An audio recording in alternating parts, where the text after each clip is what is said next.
That's how I do it. No. Yeah, don't get that on tape. I'm recording now. Okay. You can edit that out, right? Yeah.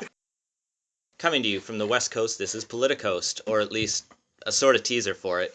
We'll be releasing our first episode on Friday, but for now, we couldn't pass up the chance to weigh in on the first U.S. presidential debate, which is happening in about 14 minutes.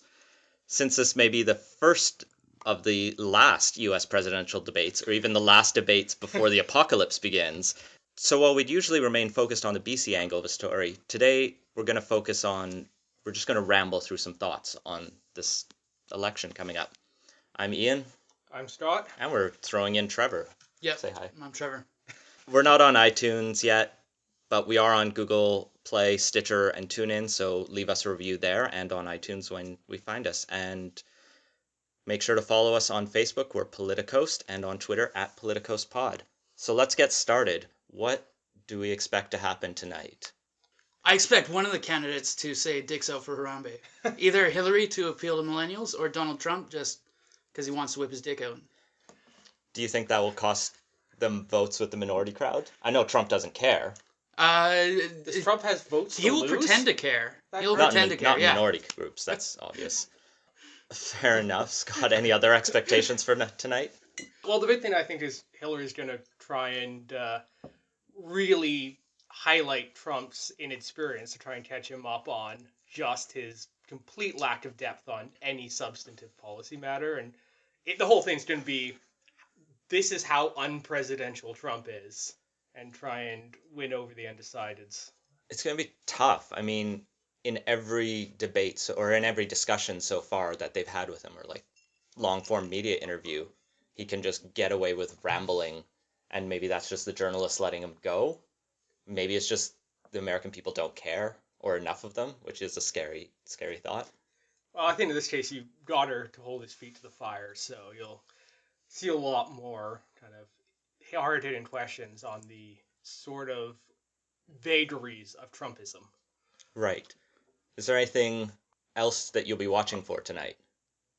I think it's going to be a lot easier to lock Trump down, like you were talking about, because it's going to be a two-candidate race as compared to the primaries. It's going to be a lot easier to call him out.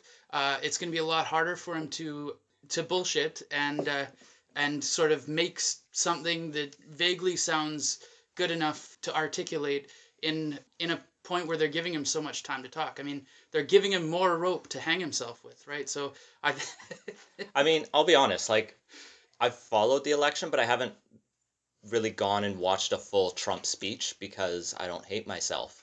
And like, it's the kind of election where I've tried to stay from afar, but you can't not see it. And so tonight will be my like first full frontal exposure to unrepenting Trump, which scares the crap out of me. But so I don't know which Trump we'll see. Will we see alt-right fascist Trump? Will we see the apprentice Trump? Will we see moderate? Is there a moderate Trump? I think we're going to see moderate Trump for the first little while, and at some point he'll get off message. We'll see all of them, yes. Right? Yeah, cool. So who's going to win tonight then? Well, that's the good question. Are we talking the expectations game, or are we talking normally? Because if a completely dispassionate, ignorant observer of U.S. politics watch it, almost certainly Clinton would win. But the bar for Trump is so low, to quote one conservative strategist in Canada, if he shows up with his pants on, he basically wins. He just has to step over it. So you think the dicks out for Harambe move might be very damaging? Showing up, if he shows up without his pants on, yes, he will lose in that case. But other than that, I think the expectations are so low. I mean, they will be behind podiums, so we won't necessarily know. Well, presumably they will walk out there, not teleport. Yeah. I think the camera does pan too. Yeah. Yeah. I mean, for me, the winning question, I thought of it the other day, and I thought, well, why don't we just say, who does the debate better? Like, who performed better in this debate? And once you put them against each other, then you go, oh, well, it's obvious. I hope it's going to be Hillary if she can't perform better in this situation than Trump. We're all doomed. But when you have that vague question, who wins a debate, that doesn't actually mean anything, because then you're just sort of trying them against their own expectations, and they will meet them, I would hope. I guess the last most important question I have is, what are we all drinking tonight? Because we need to drink through this. Sea Dog beer by Vancouver Island Brewers. Cool. Trevor? I'm just finishing off some of my own homemade wine, and then I got some Steamworks pumpkin beer. And I'm following the pumpkin trend with the Parallel 49 Schadenfreude that just came out, and it's You know what? delicious. That is a very appropriate beer. That sounds good. Any other words before we dive in? Let's get started. Yep. All yep. right. Okay, we're now on the other side of the debate. What's everyone's thoughts on how it went? Well, I would say having beer helped a lot because sitting through Trump's streams of interruptions and invented words, can we say, was difficult. I thought he came off subdued in the very start. I joked that he sounded almost like he was on Valium or something, but it seemed to wear off, or else Hillary got to him, or he can't just keep his cool that long. But she managed to stay level-headed and cool through the whole thing. When she got more than 2 minutes or more than 30 seconds to talk without interruption, she came off exactly as you'd expect. She was smart, she was intelligent, she put forward policy platforms that were just clear and, reasonable. So overall, she did, I think, what she needed to do. But then again, we're all the sort of reasonably well-off, liberal-minded types, whether or not we agree fully with Hillary. We're all sympathetic to her. We all don't want Trump to win.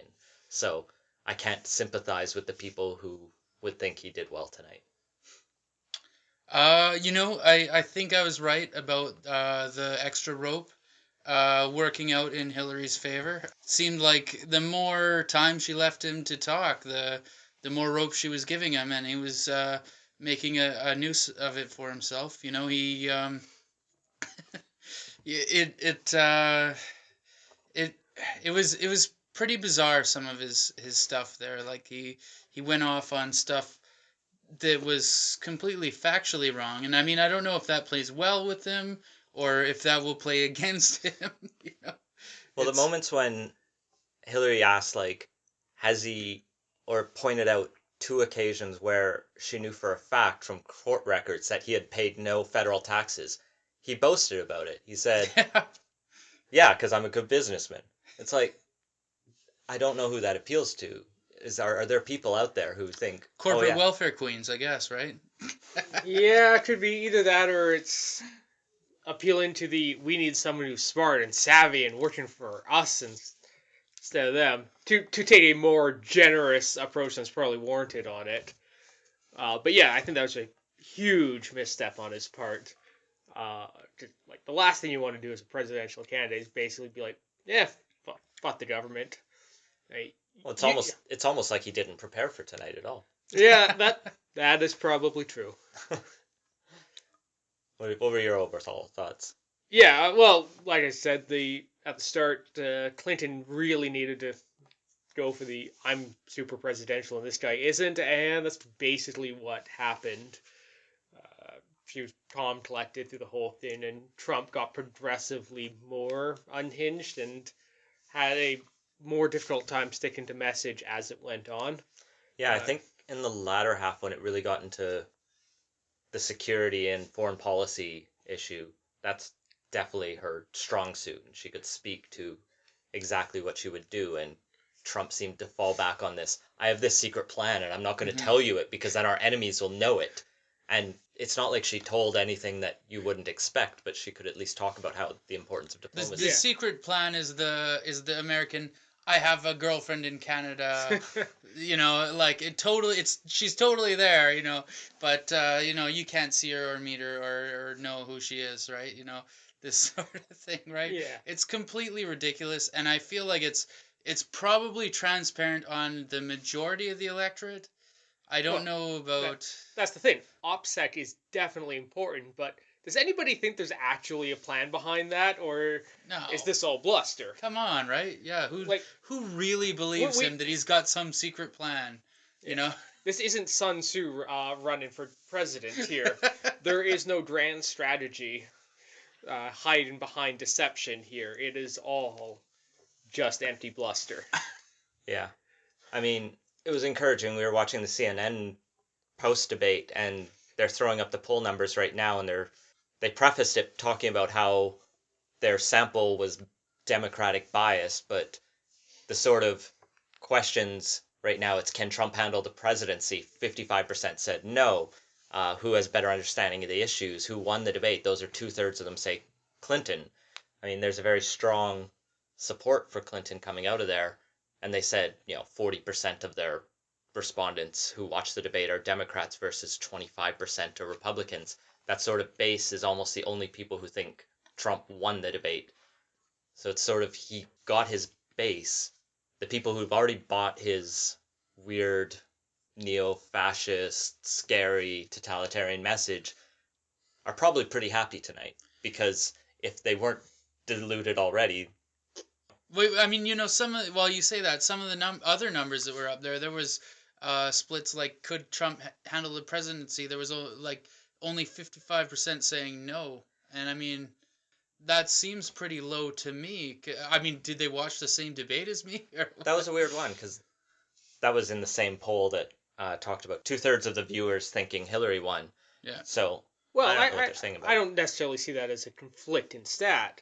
You can't have people you think are worse presidents if you nevertheless handle the job. Yeah, that's fair. Yeah. Like, I mean, Mitt Romney was by no means the ideal candidate, but does anyone really think he would have cracked under the pressure of the job, or he probably would have? He probably would have He been. He would have been able to be president. He would have been right? able to be Like, he would have president. He been- probably would have put in some bad policies, but Yeah. overall, he would have at least maintained an even keel throughout the 4 or 8 years he would have been in power. Yeah, I guess honestly, we've never really had to even ask that question before. Could candidate X handle the job?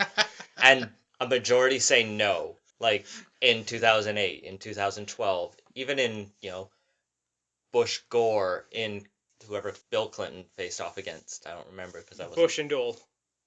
Exactly. All these debates. You wouldn't ask, oh, could Dole handle it? Could George H.W. Bush handle it? Now we actually have to ask the question, do you think Trump could actually do this? And, the Democratic biased poll says no.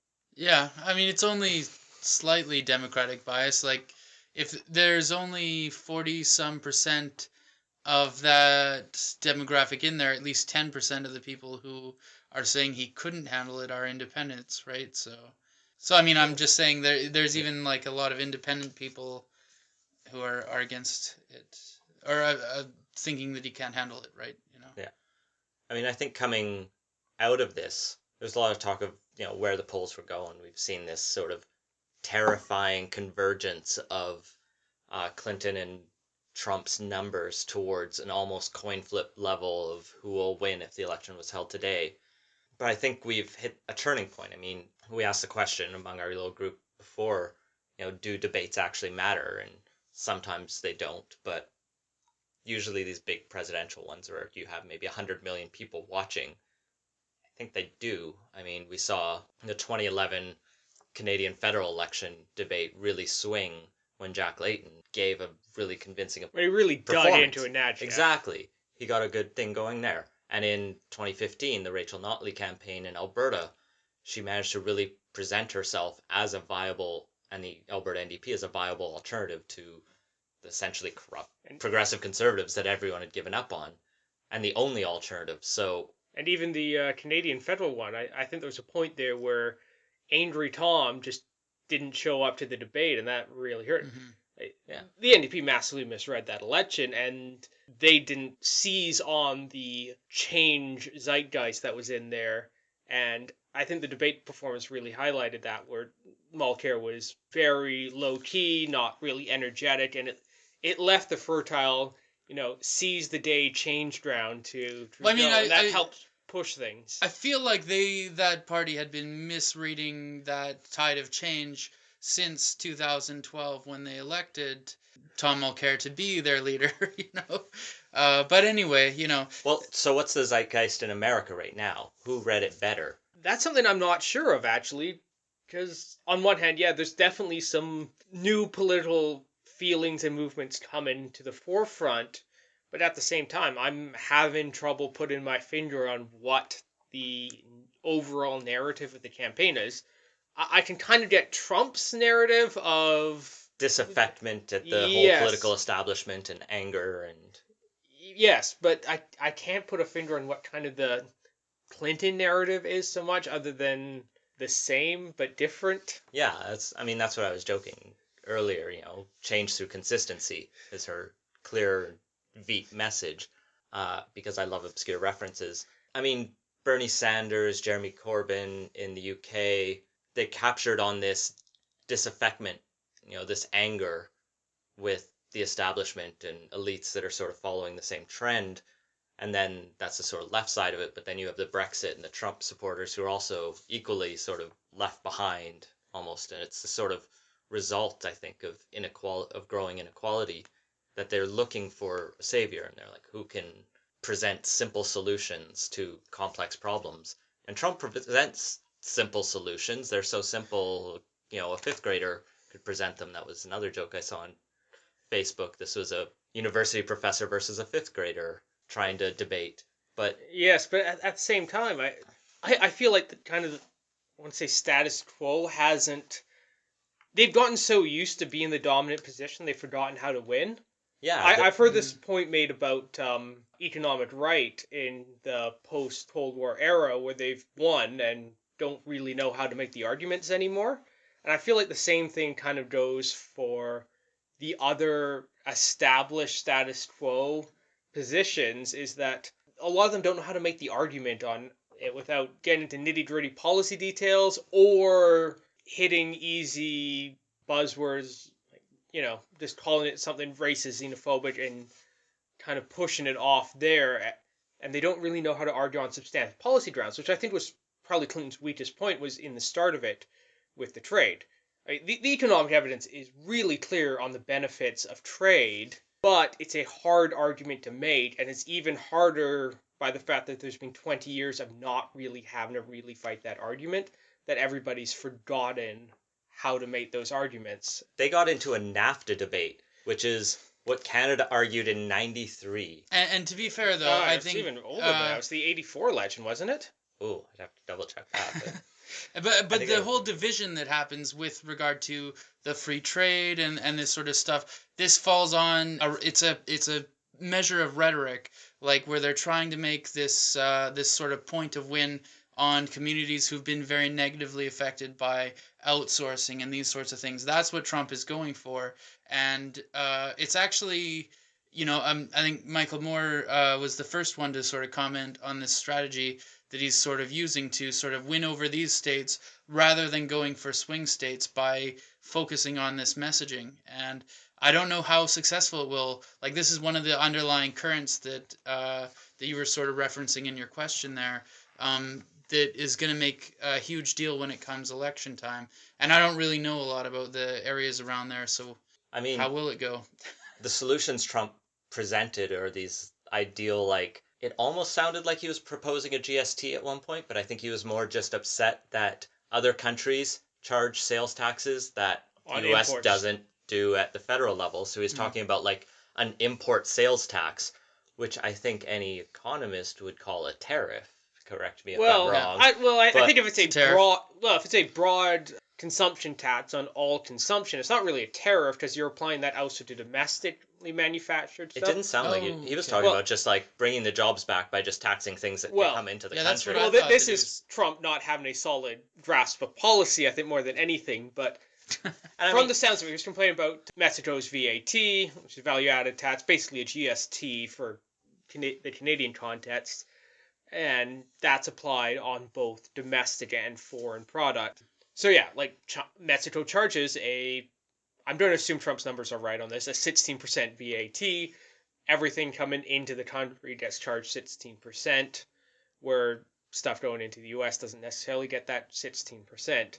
But it's not really if the US were to also impose a 16% sales tax, it's not really a tariff because it's also applying to domestically manufactured goods. or if he actually introduced a sales tax and not a tariff, which Yeah. what I got was definitely just sort of let's tax the imports and Yeah, then it sounded like he was proposing a tariff. Like, which when I Well, listened. honestly, it was really hard to tell what his policy position is. 'cause it Like was so always, vague. McDonald, like right? I was half expecting him to just sort of say the way to get jobs back to America, because that's what he was asked, would be just cut the wages, and then that would be the obvious answer, which he didn't go to, luckily, because that would have been obviously terrible. And- so he went to the slightly less terrible. Well, But- I'd actually argue going to a sales tax is actually a pretty decent model, assuming you pair it with a progressive rebate. Assuming that's what he meant, and not Yeah. actually just tax But all like, imports. there's definitely been a movement, at least along the wonkish side of the economic conservatives, to move to more sales tax and reduce income and corporate taxes. So in theory, Trump could have distilled a few of those ideas kind of in there. But I don't see Trump going into the wonkish realm ever. Yeah. So if we take his later policies, he was talking about NATO, and he was discussing NATO partners not paying their fair share, which we're Canadian. We don't spend as much on our military as NATO asks us to, and we can debate whether we should or not. Yeah, I'm not there. NATO asked for a 2% of GDP spending target. Are we even spending 1%? We're basically hovering right around 1%, which is at its lowest point in decades. Since before World War II, if I'm not mistaken. That's just been a gradual cutting of but government after government. I mean, what was coined the decade of darkness in the 90s under the Liberals, where budgets were slashed, and we never dropped to 1% even then. So as a percentage of GDP, our military is massively underfunded. And if Trump actually had a correct point on fact in this whole thing, I think that was probably one of them, is that yes, a lot of NATO is underspending. U.S. is spending 4%. We're spending 1%. Most countries are spending around 1.5%. So he was definitely correct on the U.S. is disproportionately spending on NATO versus most of the allies. But his sort of argument there was, well, the U.S. is defending the world for all these other people, so those other NATO allies should essentially, he literally said they should be paying America to defend them in almost a sort of like mob gangster. You owe me for. It was definitely this. a much more transactional view of NATO than actually I think exists among the various NATO members. I drew to that because it's almost like he expects a tax from Japan, from Canada. He didn't say Canada. He said Japan though, to pay the U.S. for protection. He's got a protection racket running. Yeah. Maybe that's how he views NATO, and so that's why I see his way of approaching trade as also being a sort of tax on imports. Yeah, that could definitely be it. And we're not dealing with a candidate here who has a substantive policy grasp. One of the things I really thought odd was the idea of him bringing up the NATO discussion, because previously he's been looked at as being much more friendly with Putin and much more towards sort of really ending the sorts of protections of areas that NATO is traditionally designed to protect. I mean, if NATO isn't stopping Russian aggression, which is still kind of a problem, Definitely. what the hell is it for, right? Well, that's actually and maybe if it's not, like, should it be funded as heavily as the prescriptions are? And that's actually been one of the big strategic issues with NATO since 1990, when the Cold War kind of ended, is for kind of 20 years it's been drifting a bit strategically. There hasn't really been a clear focus, and if anything, Putin's adventures in Eastern Europe has kind of breathed new life into NATO, in that they actually have a strategic issue to deal with now. And before that, I remember a couple of years ago, there was serious talk about whether NATO is even relevant anymore and whether or not it should be disbanded. And I don't really hear that talk anymore with issues happening with Ukraine, and there's serious concerns with the Baltic states, which are NATO members. I don't see NATO fading away, at least until Putin kind of stops his adventurism. But the point that I was getting at is that Trump has been traditionally seen as being much more friendly with and looking at ramping down U.S. involvement in NATO. So why is he using the pro-NATO rhetoric, right? Like, it just doesn't make any sense. That was actually one thing that really confused me, is he was then talking about getting all of NATO together to go after ISIS, which seemed inconsistent with his other views on NATO. I love that sort of angle he took tonight, because he sort of picked up on your point, Trevor, that, NATO's been driftless and all that, because Trump pointed out, why hasn't NATO, like, started to go after terrorism? It's only after I raise the issue, because it's always about Trump, because it's freaking Donald Trump. But he said, only after I brought this up did they form a task force, which, I mean, it's a correlation. He probably said something, Well, and now there's a new task force on I, terrorism in NATO. But Hillary Clinton did point out after that, right after 9/11, the only time NATO has ever all come to the defense of one ally is when America was attacked, and that's when all of NATO went Hmm. to Afghanistan. yes, Yeah. and Trump is just factually wrong that NATO hasn't been considering terrorism since 2011. Like, it's been a major overriding concern of NATO for a long time. Hmm. And in fact was where NATO was spending most of its efforts pre Ukraine situation. All right. So I guess the next question is just from tonight, where does it all go? What does each candidate need to do next? And by each candidate, I mean, what does Hillary Clinton need to do to not fuck this up?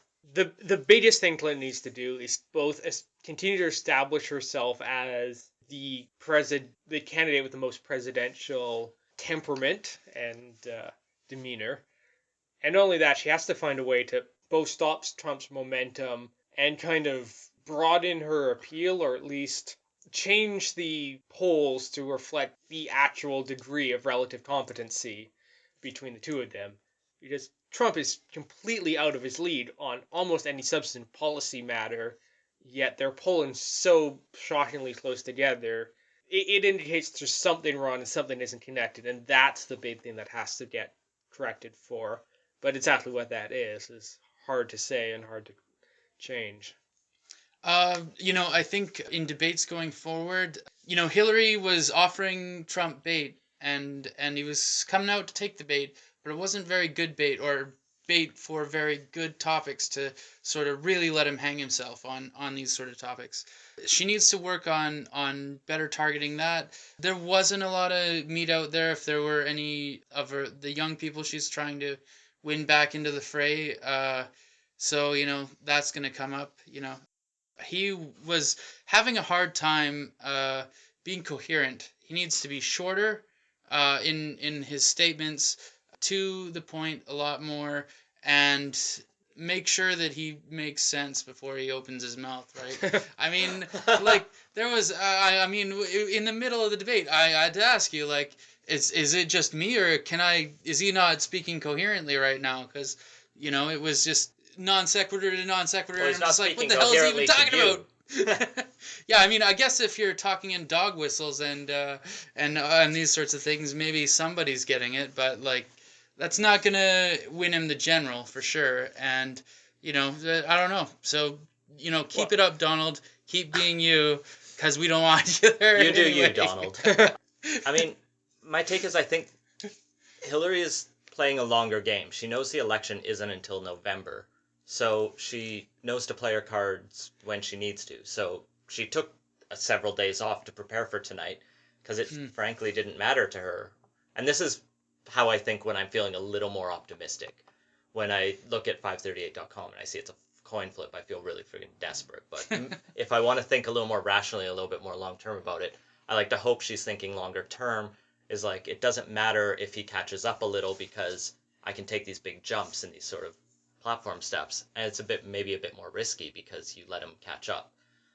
So I think she used that preparation time effectively to pull a really impressive performance tonight because it takes a lot of stamina, as Trump accused her of having none of tonight, to stand up there for an hour and a half, not drink a sip of water, and to just have that. I saw it described on Facebook as the woman listening face, as in that's the face a woman learns to have when men keep shouting over her as she has to grin and bear it and then eventually get her point across.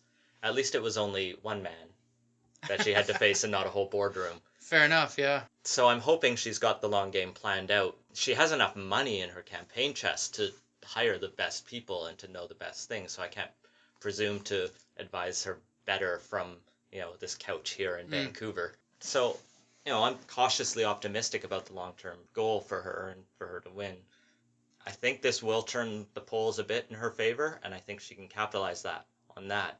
I know in the last few months she's tried playing the angle of exploiting how racist Trump is. She spent a couple big social media campaigns on trying to highlight, oh, here's all the racists who support Trump, and trying to really bring that up. And she sort of played to some of that tonight.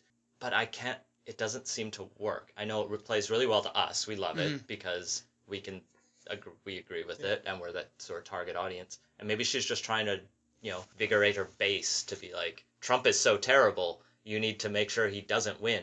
As in, you need to donate, volunteer, and vote, because maybe it's a risk they won't. This is something that has been a part of the entire conversation for a while, is people saying, she's not going to win just on negative messaging alone. She needs to have positive messaging to make people actually want... Because, Trump is the second most hated person running for the presidency. The most, I think.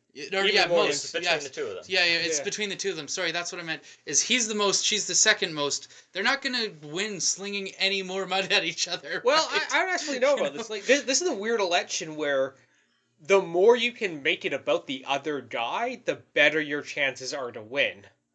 I don't know. I think they've reached the bottom on that. And what they got to do, like, they're both the most hated. They got to build themselves up in people's eyes. They got to make people think that they have a vision or something that will work for people and help people realize that what they want to see for their country. And that's one of the reasons I'm very scared of Trump winning, is because even though, like, he seems to be very incoherent, he's trying to make his message resonate with certain demographics and stuff like that. And more to the point, he has a narrative. Yes. Which is something Clinton doesn't have. Mm-hmm. I've been trying to think of for the last several weeks, what if you could boil down Clinton's campaign to an elevator pitch, what is it? And economic recovery part 2. But I keep having trouble coming up with a simple narrative where Trump, you can come up with a narrative. It's we're being screwed over by the Mexicans, the Chinese, all this stuff. Mm-hmm. We need to seize the moment, rediscover what makes America great again, with air quotes. But that's at least a narrative you can rally around. There's a story he's telling, and Clinton isn't. Clinton has, 15-page policy proposals that, the wants love to dive into, but your average voter, what's the message you're selling them? And I'm having trouble figuring out what Clinton's is. I think that's a good point to end on. I'm Ian. I'm Trevor. And I'm Straught. Thanks for listening to PolitiCoast podcast. Make sure to follow us on Facebook and Twitter, and subscribe on wherever the fuck you subscribe to podcasts. Thanks.